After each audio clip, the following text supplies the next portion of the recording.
chiquito el marrón. Yo estoy quedando chiquito el marrón, ¿viste? Y va a ser el más chico, si es perro va a ser el más chico. Entonces inquieta la desgracia.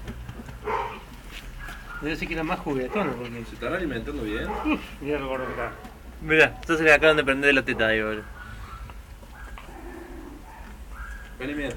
Vení.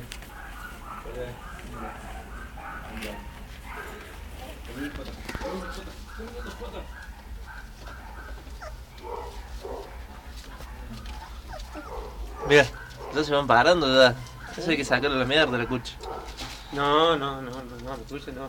No, después salen solo. Sí. No, pero pasa que tienen maderas ahí para que no... Y mejor la madera más grande.